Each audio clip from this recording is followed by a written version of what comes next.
pedido de las reuniones no la hizo ni Colchado ni Morán, sino fue al revés. Entonces, la hizo Mateo.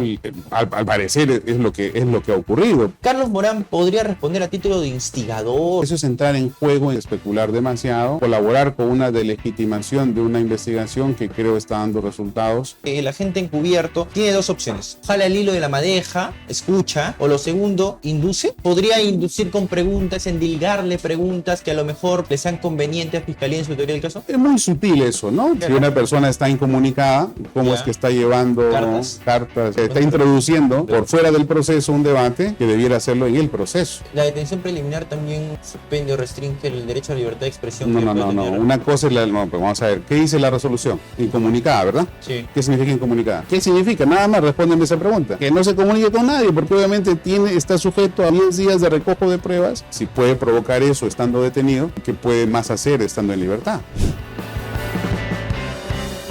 ¿Cómo están, amigos de LP Pasión por el Derecho? Bienvenidos a una entrevista en el programa Se Corre Traslado, programa que analiza la coyuntura desde un ángulo legal, desde una perspectiva jurídica y que, por supuesto, entrevista a abogados de alto perfil. Hoy tenemos un tema muy interesante. Vamos a examinar la figura del agente encubierto a propósito de un caso coyuntural, el caso del coronel Harvey Colchado. Y tenemos un invitado especial, el doctor Miguel Pérez Arroyo, abogado, penalista, doctor en Derecho y director del IMPEC, abogado del coronel Harvey Colchado, a quien le damos la bienvenida a la tribuna de entrevistas de LP. Doctor, bienvenido. Bien, agradecido por la invitación y a sus órdenes para las preguntas que requieran. Usted es abogado ad honorem.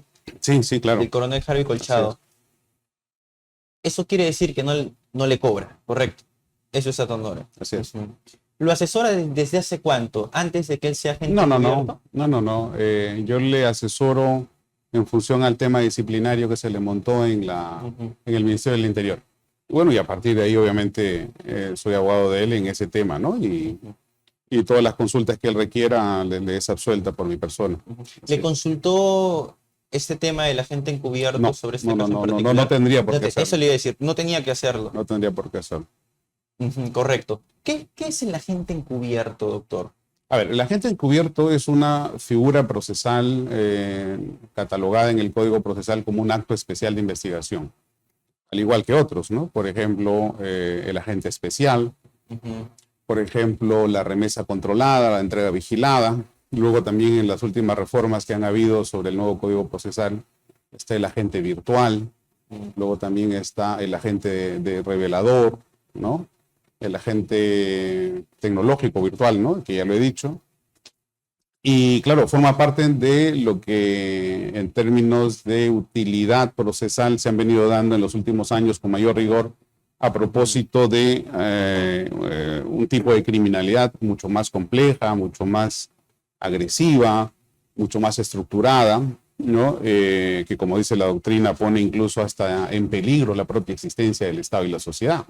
No es lo mismo luchar contra la criminalidad organizada o de alta complejidad, que es además de alta complejidad, con una delincuencia organizada, contra unos cogoteros, contra los ladrones de esquina que te roban los celulares, ¿no? No es lo mismo, o sea.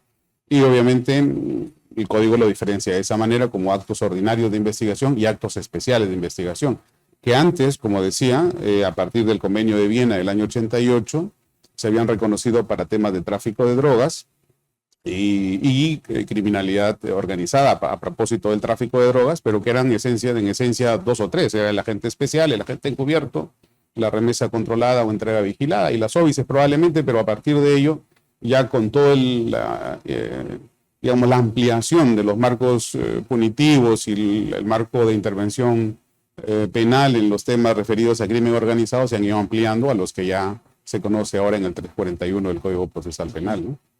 ¿Podemos coincidir en que la figura del agente encubierto se designa un agente encubierto cuando las técnicas de investigación convencionales no rinden efectos? Claro. No son efectivas. Claro, es lo que te decía. Si hay actos especiales de investigación es porque hay actos ordinarios de investigación. Y los ordinarios de investigación están justamente para la criminalidad convencional, los delitos nucleares, ¿no? Los delitos tradicionales, ¿no?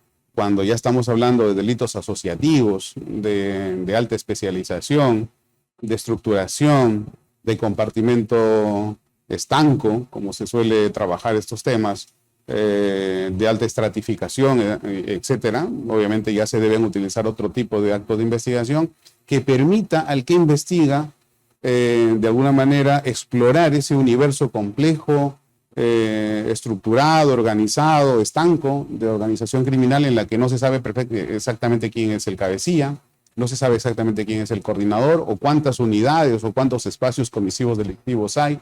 Y a partir de ello se va insertando agentes encubiertos, se va utilizando agentes especiales, se va utilizando confidentes, y se va obviamente trabajando en lógicas también incluso hasta premiales, ¿no?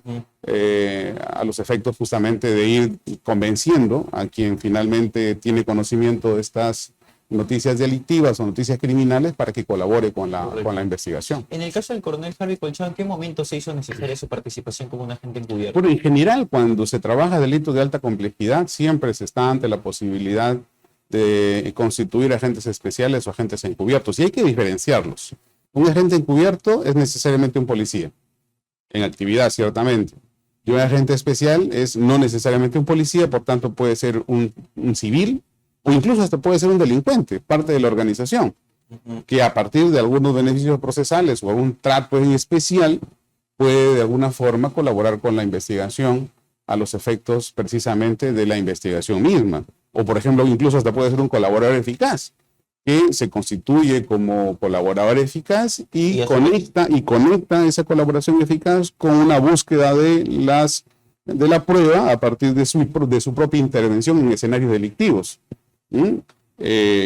Grabando, tomando fotos, siendo partícipe de esa estructuración o esa planificación delictiva de la organización, que lo hemos visto en más de una oportunidad, es decir, colaboradores eficaces que hacen de agentes especiales, ya sea con estatus de agente especial o simplemente por el hecho mismo del cúmulo de información que le va a dar a la Administración de Justicia, a la Fiscalía, producto de la colaboración. Es decir, es todo un conjunto de posibilidades que se abren con la calificación de un delito de estas características. Correcto. A la luz de los hechos que vinculan al coronel Harvey Colchado, ¿cuál es la cronología de los hechos que se conocen en medios de comunicación, pero que es muy pertinente organizarla para que las personas que nos vean tengan el contexto? O sea, la cronología de los hechos creo que ya se ha hecho pública en los últimos días a través de los diversos medios de comunicación, ¿no? Es decir, hay una situación en la que él, desde la perspectiva de su actuación, interviene, como intervino en su momento con el tema del allanamiento a la casa de la señora presidenta, y antes de ello, obviamente, hay un conjunto de situaciones en la que, además es de conocimiento público, se interviene a propósito de esta constitución de agente encubierto, y después de esa también. Es decir, un agente encubierto en estas características lo hace en función a un escenario complejo en la que tiene que dar cuenta permanentemente de lo que hace, de lo que dice, de lo que escucha y de lo que finalmente preconstituye en términos de prueba. Es decir, fotos, videograbaciones, audios, etcétera. Y obviamente eso ha ocurrido desde antes de la intervención en la casa de la señora presidenta, como después de ella también. Porque obviamente la investigación estaba, pues ya me parece, con bastante tiempo de antelación inclusive, ¿no? Yo no le podría decir exactamente desde cuándo se constituye, porque como le reitero, no es un tema que me compete saber, pero probablemente dentro de la investigación que se esté llevando a cabo se vayan a verificar los términos temporales y toda la lógica temporal, la cadena de hechos, pero lo que sí le puedo asegurar, por lo menos desde mi perspectiva y el análisis que he hecho de la cuestión, ha sido útil y ha sido necesario y además ha sido legítima toda esa intervención. Correcto. Para efectos didácticos hemos preparado una pequeña pizarra para explicar un poco cómo es que se han venido desarrollando cronológicamente los hechos en función a lo que conocemos, por supuesto, porque es un asunto reservado también para la propia figura de agente encubierto. Vamos a mostrar esta pizarra. A ver, Mateo Castañeda, es la primera versión, se pone en contacto, llama a Carlos Morán para que se reúna con Harvey Colchado, correcto. En este caso, aquí, Harvey Colchado se comunica con Fiscalía y se convierte en un agente encubierto. Se reúne con Mateo Castañeda ya siendo un agente encubierto, ¿cierto? Ok, ¿cuál es el análisis jurídico en este primer supuesto? A ver, la definición del agente encubierto es, voy a la pregunta que usted va. Digo, a la finalidad, que es lo que he venido escuchando en los últimos tiempos. Se está hablando en todos estos tiempos de que estos hechos habrían sido provocados por el señor Colchado y que él y ¿cómo se llama? Morán eran parte de una suerte de complot, de celada, etcétera, ¿no? Sí. Por eso es que, claro, la gente está diciendo, a ver, ¿con quién se reunió primero? Si se reunió primero con tal, si fue después. Ya, vamos a aclarar aquí un tema. Lo saco de un texto mío que hice hace ya bastantes años. Dice, en la doctrina internacional, ¿no? Y además en Perú también.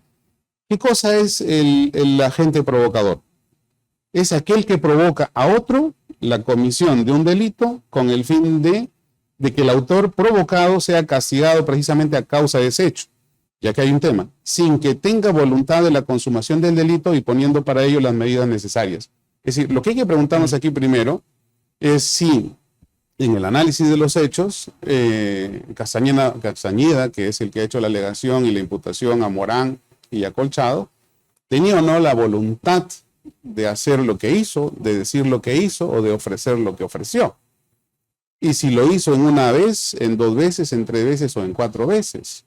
Y en tercer lugar, ¿quién fue el que instó a la reunión? Pues en el cuadro que usted me presenta, finalmente lo que más o menos se ha establecido a partir de las investigaciones y lo que obra en fiscalía y en el auto judicial de detención, que es lo que todos conocemos públicamente, la instación, el inicio de las conversaciones, el pedido de las reuniones no la hizo ni Colchado ni Morán, sino fue al revés.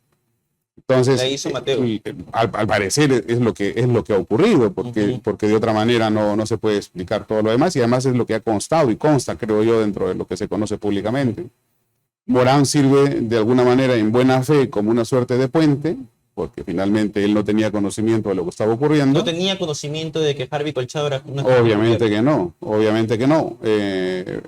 Pero desde esa perspectiva, él se mueve bajo una lógica de confianza, buena fe y amistad. No participa, por lo que él mismo ha dicho, de la reunión o de la primera reunión.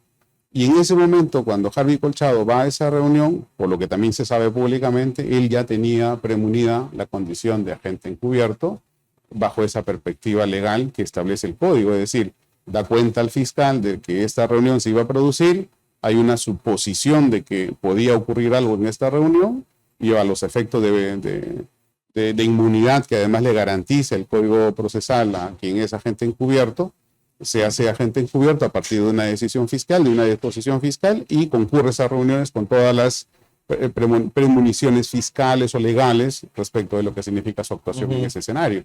Entonces, a partir de ello, esa actuación, como reitero, ha sido absolutamente legal, ¿no? Vale, yo le planteaba este esquema porque también hay otra posición que me he encargado de graficar para que se hagan las precisiones respectivas, ¿no?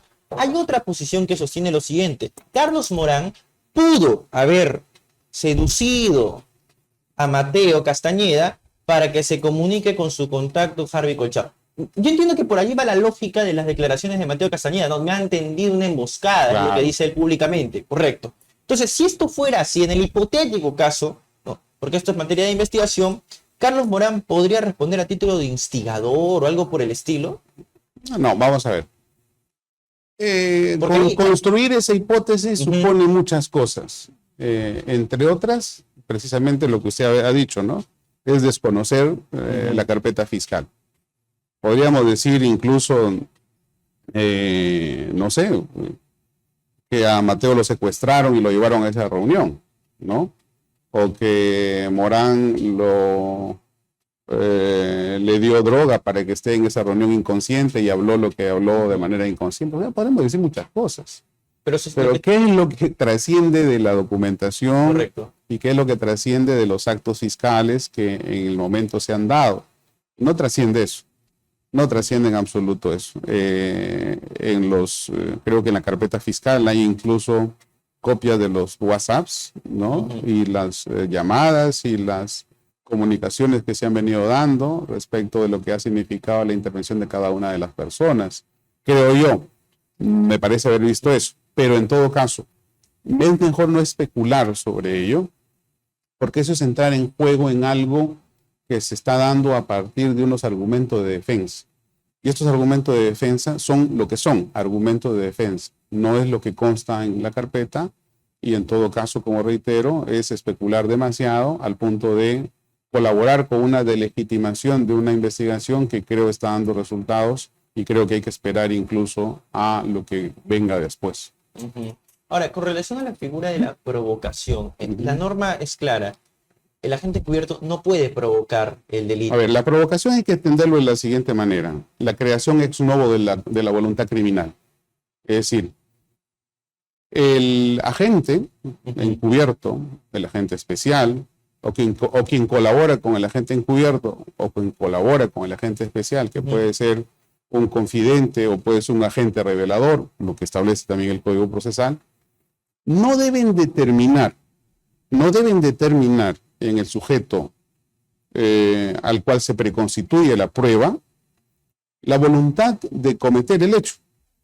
Es decir, ninguno de los que intervienen en términos de relación funcional con la Fiscalía o con el Estado deben determinar ex novo, es lo que dice la doctrina y la jurisprudencia. Ex novo, ¿qué significa? Que no deben determinar en él la creación, la voluntad, la determinación de cometer el hecho. Es decir, no le tendrían, para que se hable de delito provocado en este caso, le tendrían que haber dicho, oye, tú hazme general y yo te hago y yo te doy lo que tú me pidas. Debió haberlo dicho Harvey. Hombre, vamos a ver. Para que se configure claro, tendríamos que por lo menos tener esa posibilidad o ese indicio. O haberlo, como dice él mismo, ¿no? Una emboscada de la siguiente manera, es decir, te llevo con engaños a una reunión y en esa reunión finalmente no solamente no estás tú solo, sino estás con Colchado, por ejemplo, ¿no? Y en ese momento se produce ese intercambio, ese ofrecimiento o esa petición de favor para que le diga, sí, pues, bueno, si tú me dices que quieres ser general, pues yo te ofrezco esto demás. En ese momento dice, me ofreciste, y en ese momento se preconstituye la prueba, la grabación o lo que sea, y con eso finalmente lo llevan a proceso, porque es lo que dice la doctrina, la jurisprudencia, desde que esto existe. Y el tema del agente provocador no existe en Perú porque recién lo hemos descubierto, existe desde la Revolución Francesa. Existe desde que se quemó el Reichstag en Alemania en el año 20 o el año 30, cuando se persigue a los judíos diciéndoles que ellos habían incendiado este palacio alemán. Una de las veces que en Perú se hace también fue cuando fue el incendio del Banco de la Nación con Vladimiro Montesinos. Es decir, esto no es nuevo. Lo que pasa es que ahora estamos un poco sorprendidos con lo que ocurre porque probablemente hay un poco más de difusión, ¿no? Pero esto no es nuevo. O sea, para que haya delito provocado y para que haya un agente provocador, tanto el provocador, que es un encubierto, o puede ser también un agente especial, o puede ser también un confidente, o puede ser un agente revelador, tienen que haber determinado en el sujeto provocado la voluntad de cometer el delito. Tienen que haber provocado en él la determinación de cometer el delito. Por eso que se habla de la prohibición ex novo. ¿Esa prohibición es solo para el agente encubierto? Para quien quiera que provoque el delito, porque no necesariamente puede ser un agente encubierto, sino también puede ser un agente especial. Y de hecho el agente especial tiene menos preeminencia y tiene menos premonición legal que el agente encubierto, porque el beneficio para la constitución de un agente es precisamente la inmunidad que él tiene frente a los hechos en la que él participa. Porque claro, si no estuviera como agente y hay una actividad de esa naturaleza y él recibe el ofrecimiento y hace como que si la recibe, hace como que si estuviera de acuerdo en el rol que tiene un agente encubierto, ante un ofrecimiento de esas características no le va a decir, oye, tú estás equivocado conmigo porque yo no soy así, me levanto. No, él tiene que hacer como que le sigue. Ese es el rol que tiene. Y tiene que decir, sí, perfecto, sí me interesa. A ver, ¿qué más me ofreces? ¿No? Igual, cuando hay un agente encubierto para tema de tráfico de drogas, ante una oferta de una venta de drogas, el otro no le va a decir, no, yo no compro drogas, yo compro frigideres. No, así, a ver, ¿y cuánta droga tienes? ¿Y me puedes vender 10 kilos, 20 kilos, 100 kilos? Mejor, ¿por qué no vendes una tonelada? ¿No? Entonces, tiene que haber una lógica de empatía frente a lo que significa el escenario criminal en ese momento presentado. De hecho, en el artículo 341, por supuesto que sí, el artículo es claro al especificar que los agentes encubiertos, especiales reveladores, contemplan pues esa prohibición de no provocar el delito. Ujú. Sin embargo, para fines... Pero la provocación y el delito tiene que entenderse, como te he dicho, como una determinación ex novo de la gente frente al sujeto provocado. Es decir, el sujeto provocado no tenía la voluntad de decir ni hacer nada antes de esa reunión. Ya. Si la tenía, es que no hay nada provocado. Y obviamente también aquí se habla de una suerte de estafa procesal, ¿no? Es decir, en el sentido que, ¿en qué sentido? Para que una persona sea o alegue una situación de provocación, tiene que estar en una situación de menor calibración frente a la gente. Es decir, tiene que ser una especie de tonto para que se deje manipular de esa manera. Frente a la gente, que tiene que ser un tío pío, una persona pía, sumamente hábil, que lo embauque, que lo condicione, que lo incite, que lo instigue y que lo determine a cometer el delito. ¿Estamos hablando de eso? No estamos hablando más bien de una persona, De un abogado, ¿no? hombre, de un abogado, de un señor de 60 y picos años, que ha sido fiscal, y además ha sido, creo yo, incluso hasta creador de la Fiscalía de Crimen Organizado. Sí. Es decir, no estamos hablando en una situación en la que esta persona, es como decir, ¿no? Oye, me ha estafado tal persona y esta persona tiene síndrome de Down. No, con el respeto que se tienen las personas, no, hay que haber una superioridad frente a uno y una inferioridad frente al otro. Entonces, ¿el agente encubierto puede inducirlo en la reunión? No. ¿A que El diga? agente encubierto simplemente se deja llevar. Se deja estar. Porque ese es el rol que él tiene. Uno puede decir, oye, pero si era policía, ¿por qué en ese momento cuando hubo el ofrecimiento, por qué en ese momento no lo detuvo? En ese momento, ¿por qué no dio parte para que lo detengan? Porque estamos ante una flagrancia delictiva. Esa no es la forma de trabajar estos hechos. Pero porque lo que tú haces es soltar el hilo para ver hasta dónde llega ese anzuelo. Claro. Entonces, pero, para ver hasta dónde llega esa comisión delictiva que tú crees, y además bajo la hipótesis de que estamos trabajando en estos casos, porque estos casos obviamente, como le reitero, son casos en los que no se está ante un delito ordinario, sino a un delito de alta complejidad. Entonces, el concepto que se tiene y que tenemos los que conocemos un poco este tema es que obviamente hay una lógica, pues obviamente, de empatización con el escenario. Correcto. A los efectos de verificar que esto hasta dónde llega. Te pongo el ejemplo más claro, el ejemplo de una remesa controlada.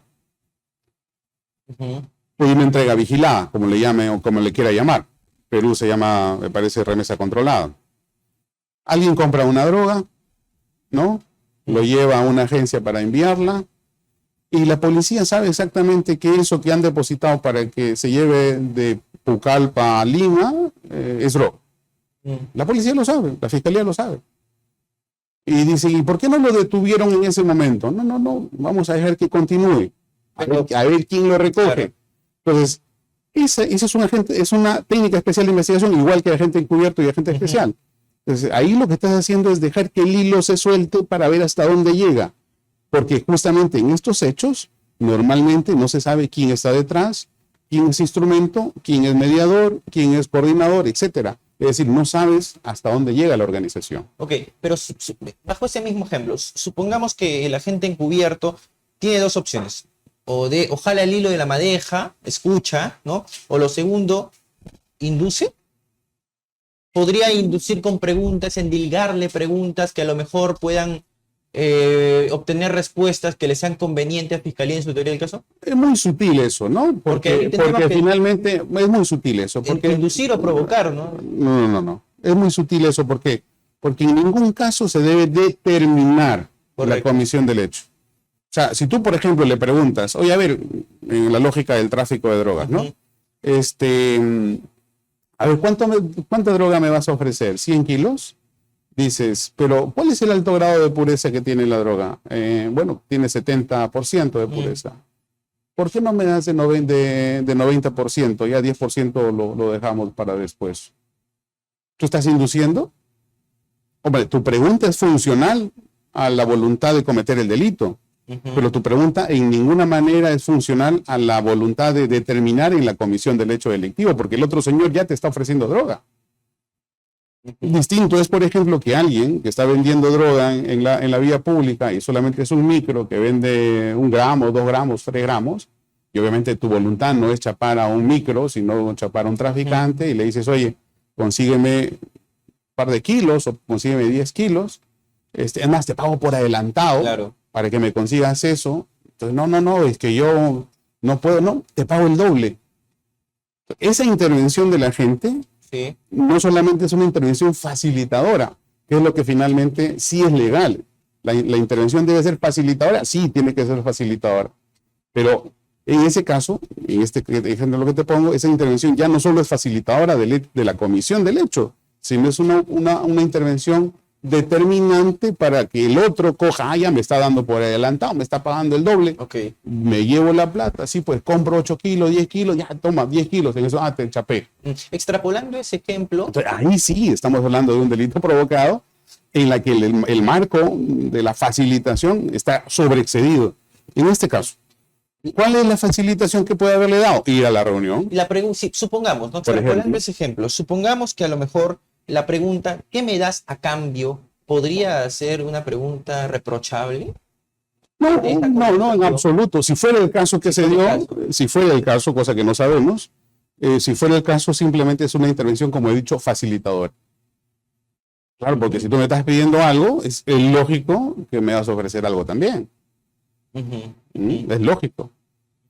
Mire, revisando jurisprudencia, yo encontré un recurso de nulidad que es el 3020-2015 FUNIN, en donde el 19º fundamento se señala lo siguiente sobre el agente encubierto, ¿no? Sobre el delito provocado. El delito provocado aparece como consecuencia de la actividad de un agente o colaborador de la Policía del Perú o un ciudadano, indica. O sea, ¿Qué es lo que hemos dicho antes, no? por eso, o sea, no necesariamente tienen que ser un agente ¿Qué encubierto, es lo que hemos dicho especial. antes? No hay nada nuevo bajo el sol. Correcto. Entonces, bajo esa lógica, bajo esa línea interpretativa, eventualmente, y eso es lo que quiero que quede claro, por eso se lo cito la Por ejemplo, yo en el caso, jurisprudencia. en el caso de los Mamani videos, Ya. yo establecí que Mamani había actuado como agente provocador, ¿no? Obviamente la Corte Suprema dijo que no. ¿Quién dijo que no? Si el caso de los Mamani, que era mucho más digamos, más fácil de deducir esa intervención maliciosa, provocadora de Mamani al momento de que juntó a los congresistas y le dijo, oye, a ver, yo voto por ti, pero ustedes ¿qué me ofrecen, no? Si para la Corte Suprema eso no fue así, entonces ya de qué estamos hablando.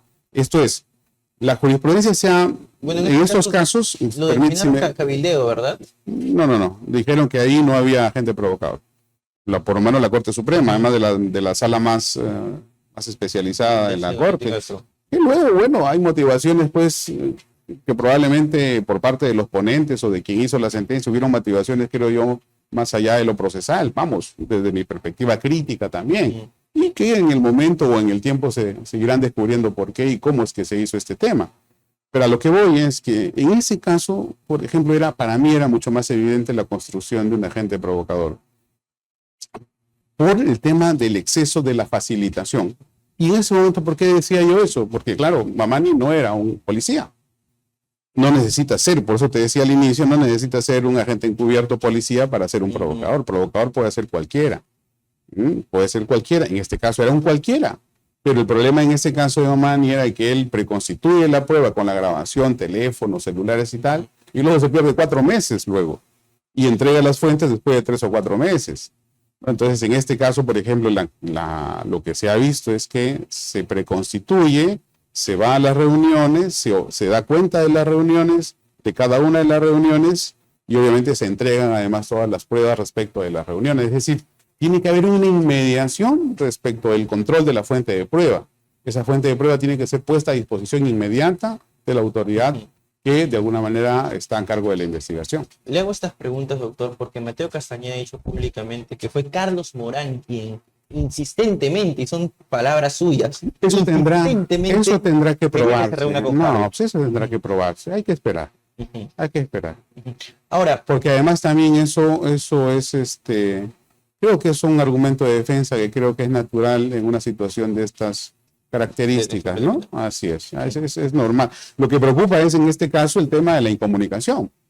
está en una detención incomunicada, pero él se está comunicando por todos ¿Pueden lados. interponer una tutela de derechos? No, al contrario, hombre, la Fiscalía tiene que cautelar el sentido y el rigor de sus requerimientos y el Poder Judicial el sentido y el rigor de sus resoluciones, ¿no? Se refiere Si una persona está incomunicada, ¿cómo es que está llevando cartas y está trascendiendo cartas y está poniendo lo que está poniendo en función a todo este debate? O sea, está introduciendo por fuera del proceso un debate que debiera hacerlo en el proceso. Pero la detención preliminar también suspende o restringe el derecho a la libertad de expresión. No. Una cosa es no, pues vamos a ver, ¿qué dice la resolución? Incomunicada, ¿verdad? Sí. ¿Qué significa incomunicada? Que no emita ningún tipo de pronunciación. No, ¿qué significa? Nada más respóndeme esa pregunta. Que no se comunique con los medios de comunicación. Que no se comunique con nadie, porque obviamente está sujeto a 10 días de recojo de pruebas y obviamente tiene que haber incomunicación, que es lo que dice la resolución. Entonces ahí también es un jalón de oreja también probablemente la Fiscalía y las autoridades que están pendientes de ese tema, ¿no?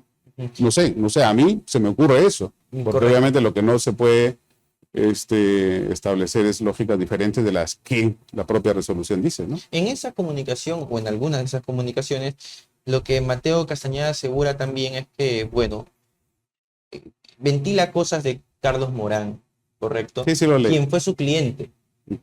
Quien fue su cliente. Es decir, entre Carlos Morán y Mateo Castañeda había una relación de abogado-cliente. ¿Eso viola el secreto profesional? Vamos a ver, obligación del secreto, bueno, también lo escuchaba el Colegio del Decano del Colegio de Abogados, ¿no? Dice, hay que abrirle proceso también a Carlos Morán. Pero Carlos Morán, si ha cometido delitos, si fuera el caso que lo hubiese cometido, él no actuó como abogado en ese momento, ¿no? Él era un cliente que probablemente ha tenido la mala suerte de contratar a un abogado que ahora está diciendo lo que está diciendo de él. Entonces, eso, desde mi perspectiva ética, creo sí es poco elegante, ¿no? Porque, claro, al margen de si sea cierto o no sea cierto, eso será ya materia de investigación en otras cuerdas, pero eso no me parece lo más correcto, ¿no? ¿Es poco elegante o incluso podría ser reprochable éticamente ante el CAL? Por decirlo de alguna manera. O sea, sí se podría abrir un procedimiento. Eso lo tiene que decir el Colegio de Abogados, no lo puedo decir yo. Correcto. Hay quienes dicen también por qué Carlos Morán no denunció los hechos. ¿Qué hechos? O sea, al momento de que Mateo Castañeda pidió comunicarse con Harvey Colchado, ¿por qué no lo denunció de manera Pues él no previa? sabía, al parecer, él, por lo que él ha dicho y he escuchado en los medios, él no sabía qué es lo que estaba ocurriendo, ¿no? Porque incluso me parece que en la primera reunión él ni siquiera está presente, él va, los presenta y se retira, ¿no? Y de haberlo sospechado incluso. Sí, pues, pero de haberlo sospechado, tú no vas a estar denunciando de lo que sospechas, ¿no? O sea, yo creo que él actuó de buena fe y probablemente después haya hecho algo que tampoco sabemos. Entonces hay que esperar igual siempre a los resultados de la investigación. No hay que sacar juicios apresurados sobre la base de un psicosocial que ha introducido una persona con una comunicación y que está haciendo y ha logrado su objetivo. De hecho, estoy acá respondiendo a tus preguntas a partir de lo que ha dicho el señor. Lo agradecemos, Castañeda, doctor. Lo agradecemos. Para concluir, a modo de síntesis, le merece, y a modo también para que la comunidad jurídica sepa de su opinión general como abogado de Harvey Colchado, hay que dejar claro eso de que usted no conocía que el señor Harvey Colchado era un agente encubierto y tampoco tendría por qué haberlo conocido, correcto. Los reflectores en buena medida a lo largo de estos días han caído sobre usted también, porque a lo mejor... Hombre, lo que pasa es que no sé si suerte o por ventura o por mala suerte, no lo sé, me pidió que le asesorara en ese tema, lo cual obviamente accedí, porque me parece uno de los mejores policías del país, uno de los más policías de más alta calificación, y no le vi ningún problema, además, al contrario, un honor que él pudiera confiar en mi persona como abogado. Luego lo demás es un tema pues sorpresivo, ¿no? Que finalmente ha llegado a estar en el foco de los reflectores, como bien dices. Pero más allá de eso, lo que hay que tener en cuenta es, creo yo, que cuando hay este tipo de denuncias, cuando hay este tipo de delitos, sobre todo de delitos que se cometen en el poder, siempre se trata de matar al mensajero. Siempre. Es una constante permanente. Y la desviación de la atención que hacen los que cometen el delito en el ejercicio del poder es matar al mensajero, porque de alguna manera con eso consigues la delegitimación del mensaje. Es decir, como no puedo matar de momento el mensaje, porque eso será materia de fondo, mato al mensajero, daño al mensajero, establezco lógicas de duda respecto a ese mensajero para que a partir de ello pueda defenderme mejor. Entiendo yo perfectamente como abogado que eso es así, ¿no? Pero no podemos perder de vista que estamos, el Perú, la sociedad peruana, y esa es una evaluación creo que tenemos que hacer todos los peruanos y sobre todo los que nos dedicamos de alguna manera al derecho. El Perú se ha delictivizado, totalmente, totalmente. El Perú se ha vuelto una sociedad delictivizada. ¿Qué significa que se haya vuelto una sociedad delictivizada? Que la permeabilidad al delito cada vez es mayor. Es decir, se ha estandarizado y se ha normalizado el delito. El delito se comete en todas partes, el delito se comete incluso con mayor desfachatez en el ejercicio del poder. Porque el poder marea, porque el poder obnubila, porque el poder hace perder la brújula de la realidad. Y eso obviamente hace que el país tenga ahora mismo niveles de incidencia delictiva mayores. Y cuando uno encuentra situaciones de estas características, tienen que hacer uso de lo que el código lo ha dicho más de una vez. Es decir, ¿para qué están los actos especiales de investigación? ¿Para que solamente existen papeles? No, están para que se utilicen y se utilizan para este tipo de delincuencia, ¿no? Que luego haya problemas de nitidez en función de algunos detalles, ¿no? Como lo que me preguntabas al inicio respecto de la gente del coronel Pajuelo, que me decías tú si un ex coronel o un coronel en retiro podía ser agente encubierto, y yo te decía que eso era falso, y te lo digo ahora porque es falso, porque el coronel Pajuelo, que aquí también conozco, no está en retiro, él está en actividad. Está en actividad. Él lo que pasa es que ya no forma parte de la DIVIAC y no forma parte tampoco de la EFICOP. Él está en un curso para generales y lo que ocurre es que simplemente a eso iba también. La reunión primero se dio con él. Sí. Primero se dio con él. ¿No podría ser un agente cubierto, pero es un agente revelador? No. Y puede ser incluso un agente encubierto porque lo único que le solicita la ley es que sea policía y especializado además. Y claro, si estuviese en retiro, podría ser un agente revelador. Ah, claro, pero no es su caso. No es el caso. No es su caso porque no está en retiro. Pero la primera reunión que se da, por eso es que digo, el tema de la celada, la provocación, la instigación, es, creo que de mi perspectiva honesta, académica y objetiva, es que ahí no hay eso, porque la primera reunión se da con él. Correcto. Y ante lo infructuoso de la reunión, porque él dice, oye, yo ya estoy yéndome a mi curso para ascender, no formo parte del sistema. El otro prueba a otro coronel que está dentro del sistema, o por lo menos estaba antes en el sistema, antes de que lo muevan o lo remuevan a partir del 12 de abril, que creo que fue la resolución que se expidió. Entonces, ¿de qué celada hablamos? ¿De qué emboscada hablamos? Si tú has intentado 1, 2, 3, 4, 5 veces, has preguntado, has llamado, has mandado mensajes, ya has estado pendiente de esta situación, ¿no? ¿De qué celada hablamos? ¿No? Y si lo que me dice la ley es que para que hables tú de una situación en la que la facilitación se exceda al punto de provocar, es que tiene que haber una determinación ex novo de la comisión delictiva. Y esa determinación ex novo de la comisión delictiva tendría que haberse dado en él a fin de que él acepte o, en todo caso, antes de ello él ni siquiera tenía la idea de que eso iba a pasar. Pero creo que no ha sido así. Entonces, yo creo que todo lo que se ha podido conocer a partir de estas famosas cartas, creo desde mi perspectiva, simplemente son llamadas de atención para un poco ampliar este marco de atención pública y que no solamente sea ese caso el que se mire.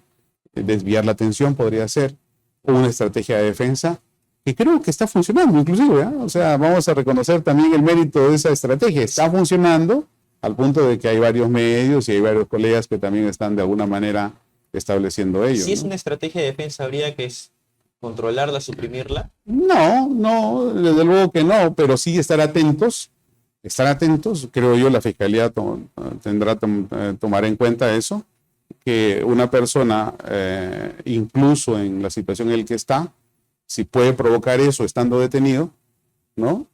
¿Qué puede más hacer estando en libertad? ¿Debería privarle absolutamente? No, yo no estoy diciendo que debieran hacer nada, simplemente que es un cálculo que podría hacer o que sería válido hacerlo desde la perspectiva de los órganos oficiales de persecución, ¿no? Te lo digo porque, claro, es un tema de razonabilidad. El derecho, acuérdate, siempre es un tema de logicidad y razonabilidad. El derecho no es otra cosa que logicidad y razonabilidad. Todas las construcciones dogmáticas que se han dado a lo largo de los cientos de años que tiene el derecho es básicamente eso. Entonces, si es que eso es así, entonces imagínate qué podría pasar después, ¿no? Muchísimas gracias, doctor Miguel Pérez Arroyo, por su Muy bien. visita a LP. Ojalá podamos tenerlo en otra oportunidad también para analizar casos de coyuntura. Encantado. Muchísimas gracias, doctor Miguel Encantado. Pérez Arroyo. Gracias. Queridos amigos, nos despedimos. El programa Se Corre Traslado, aquí en LP Pasión por el Derecho, el portal jurídico más visitado de todo el Perú. Nos vemos en una próxima transmisión. Compartan esta entrevista, dejen sus comentarios. Permiso, me despido, Francisco Chuquicayata.